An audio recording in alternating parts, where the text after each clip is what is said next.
सुप्रभात बच्चों, मैं आपकी वर्तमान स्कूल से हिंदी की टीचर आपको पाठ 2 जल ही जीवन है समझाने जा रही हूँ। पाठ 1 पूरा हो चुका है। उम्मीद है आपने उसको कॉपी में लिख लिया होगा। अब पाठ 2 मैं समझा रही हूँ, आप इसको समझिए, उसके बाद प्रश्न उत्तर कॉपी में करेंगे। जल ही जीवन है, जैसा कि नाम से ही आपको समझ में आ रहा है।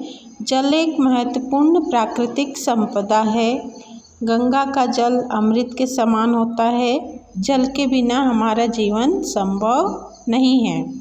अतः इस अमूल्य धरोहर का संरक्षण आवश्यक है ताकि पीढ़ियों को इसका संकट नहीं झेलना पड़े। इसको मतलब पानी को हमेशा संभाल कर रखना चाहिए। अगर ज़्यादा हम पानी गिराएंगे तो आने वाले समय में आपको बहुत ज़्यादा परेशानी होगी, आपको पानी नहीं मिलेगा।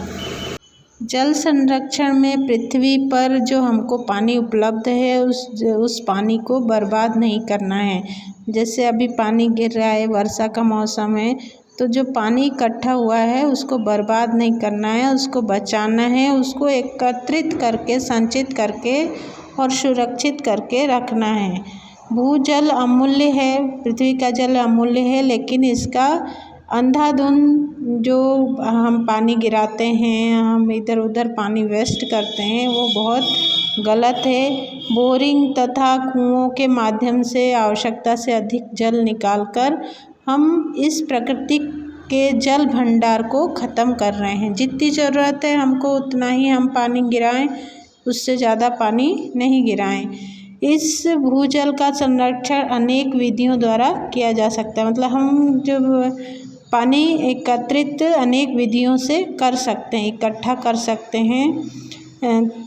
राजस्थान के जिन क्षेत्रों में कभी पानी नहीं मिलता था, सूखा पड़ा रहता था, वहाँ अब स्थिति ये हो गई है कि वहाँ चारों तरफ हरियाली हो गई है और पानी वहाँ ये कुएं तालाबों में पानी रहने लगा है, क्योंकि वो बारिश का जल एकत्रित करके रखते हैं, संरक्षित करके रखते हैं। जल संरक्षण के लिए छोटे छोटे बांध बनाए जा सकते हैं। इन बांधों द्वारा हम वर्षा का पानी एकत्रित कर सकते हैं, उन्हें रोक सकते हैं, और जब सूखा होता है तब उस पानी को हम यूज कर सकते हैं। राजस्थान, मध्य प्रदेश तथा उत्तर प्रदेश तथा गुजरात के सभी राज्यों में जल संरक्षण का काम शुरू हो गया है। राजस्थान में तो परंपरागत ढंग से जल संरक्षण का काम हो रहा है, वहीं गुजरात में कुछ काम वैज्ञानिक तकनीकी के द्वारा हो रहा है। विज्ञान का इसमें मदद कर रही है, पानी इकट्ठा किया जाता है। इस तकनीकी का काम रिमोट सेंसिंग कहा जाता है, उसके माध्यम से किया जाता है।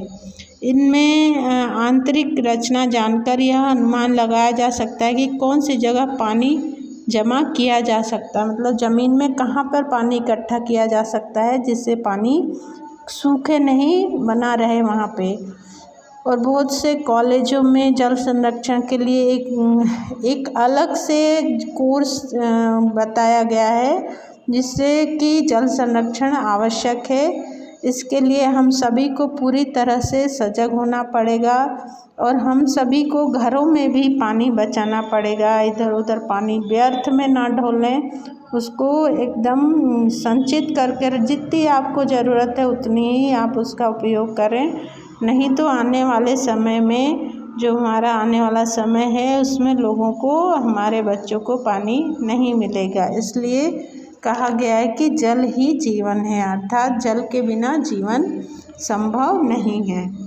उम्मीद है आपको यह पाठ समझ में आ गया होगा। अब मैं आपको सही जोड़ी, खाली स्थान और प्रश्न उत्तर बताने जा रही हूँ। आपकी किताब में पेज नंबर 7 पे आपको शब्दार्थ दिए गए हैं, जिसे आपको कॉपी में लिखना है। उसमें से देखकर उसके बाद है सही जोड़ी। सही जोड़ी में पहला है देवताओं का, इसका उत्तर है वरदान। दूसरा है धरती की, इसका उत्तर है उर्वरा शक्ति। तीसरा है राजेंद्र सिंह को, इसका उत्तर है मैग्सेसे सम्मान। चौथा विश्वविद्यालय, इसका उत्तर है पाठ्यक्रम। अब प्रश्न ख है, सही शब्द छांटकर रिक्त स्थान की पूर्ति कीजिए। पहला है, भूमि के भीतर जो जल है उसे हम अनेक विद्यार्थियों द्वारा संरक्षित, इस खालिस्तान में आएगा संरक्षित। दूसरा खालिस्तान, पानी रुकेगा तो धरती में, इसका खालिस्तान में आएगा समा जाएगा। तीसरा खालिस्तान है, बरसाती पानी का संरक्षण आवश्यक, अत्यंत आवश्यक है। रिमोट सेंसिंग एक तकनीकी है जिसकी सहायता से धरती के, इसमें आएगा आंतरिक, इसका उत्तर है आंतरिक। इसके बाद है अति लघुत्तरी प्रश्न, लिखित प्रश्नों के उत्तर एक एक वाक्य में दीजिए। पहला प्रश्न है, गंगा जल को क्या कहा गया है? इसका उत्तर है गंगा जल को अमृत कहा गया है। दूसरा प्रश्न है, जल संरक्षण से आप क्या समझते हैं? इसका उत्तर है जल को विभिन्न तरीकों से सुरक्षित रखना एवं उसका दुरुपयोग नहीं करना ही जल संरक्षण कहलाता है। उसके बाद है, राजेंद्र सिंह को कौन सा सम्मान प्राप्त हुआ था? इसका उत्तर है उन्हें मैग्सेसे सम्मान मिला। उसके बाद घ वाला है, हम जल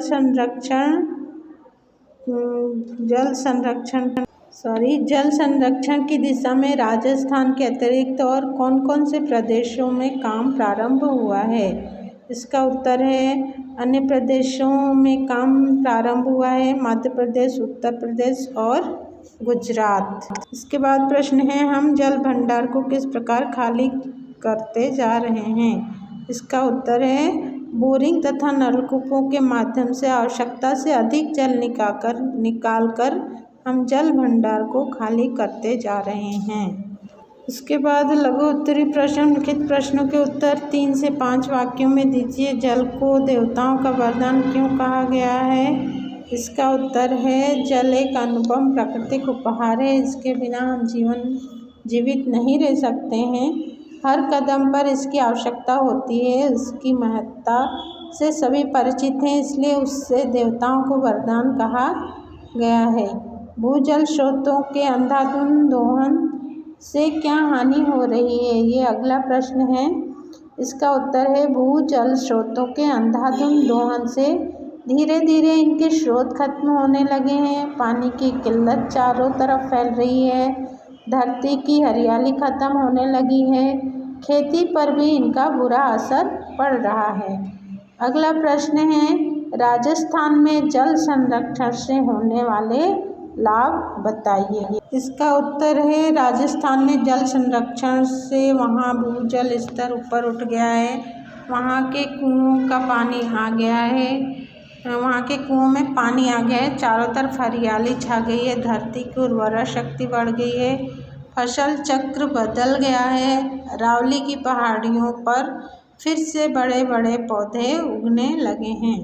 अगला प्रश्न है, बरसाती पानी का संरक्षण क्यों आवश्यक है?